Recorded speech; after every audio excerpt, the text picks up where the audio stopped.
And Sharon has the bravery and courage and is bold enough to share her story today. Please welcome Sharon Miller.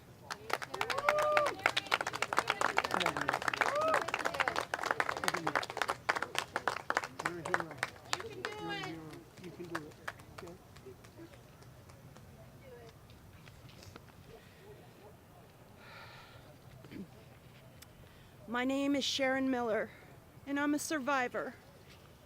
In December of 2001, I was living in Los Angeles.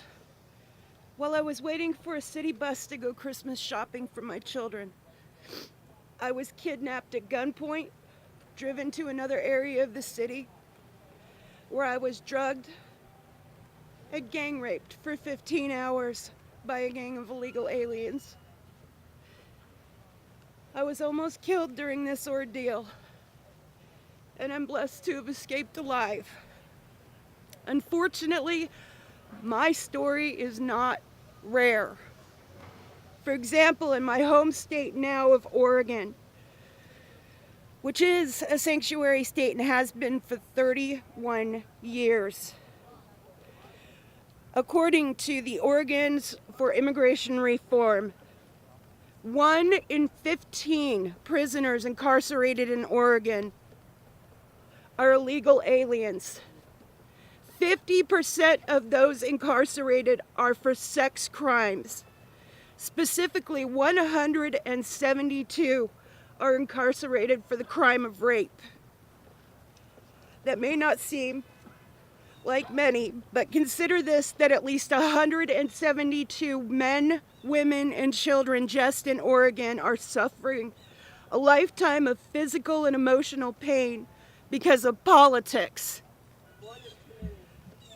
Imagine, if you will, how many women and children are suffering the same pain throughout the United States.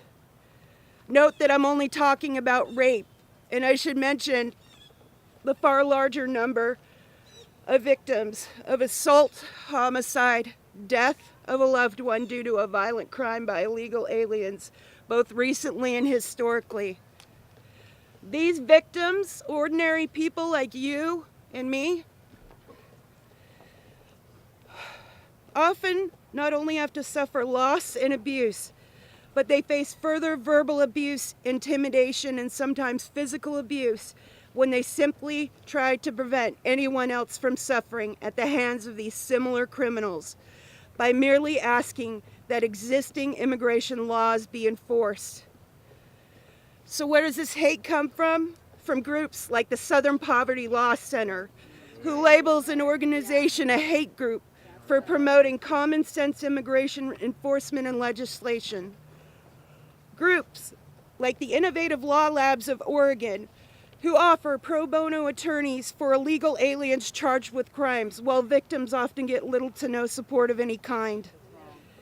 It comes from local, state, and even national groups who claim to be compassionate towards illegal aliens, but instead deliver hatred towards those who assert that no, not every person who jumps the border fence is somehow a potential valedictorian.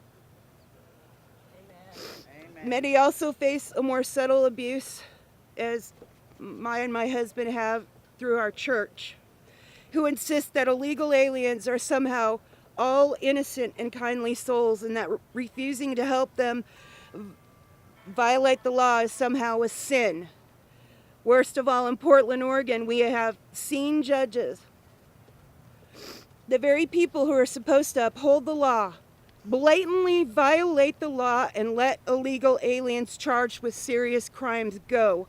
No ICE detainers, only to continue to reoffend. And I promise I'm almost done. It flies in the face of the very foundation of law enforcement, and it flies in the face of common sense, and it leaves the survivors who often suffer from PTSD and rape trauma syndrome with a never-ending fear of being violated again, with little to no faith in our society, in our law enforcement, or in our government. I'm standing here today because I want this to end. No more.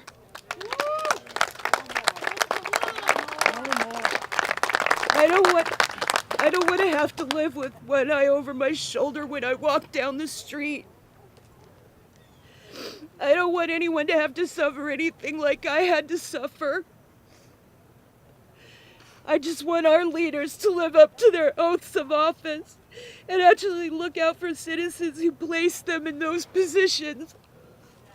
How many more people have to be violated, raped, killed before any of them actually do something to show some competency in their positions?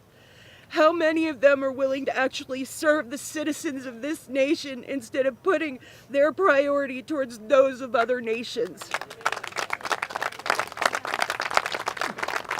I don't care where they came from. I don't care why they came. I don't care what they want to do when they get here. I want them, all of them,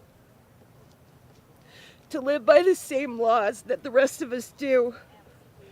And I know you're all really tired of hearing about crimes by illegal aliens and hearing from victims of crime by illegal aliens, but perhaps if our leaders actually do something, if they actually enforce even our basic laws instead of skirting them to win talking points, then maybe you'll stop hearing from us about it. And my life matters.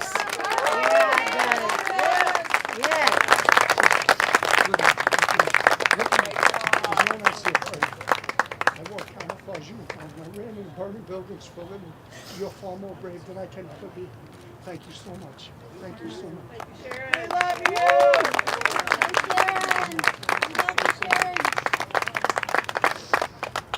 Good job, Sharon.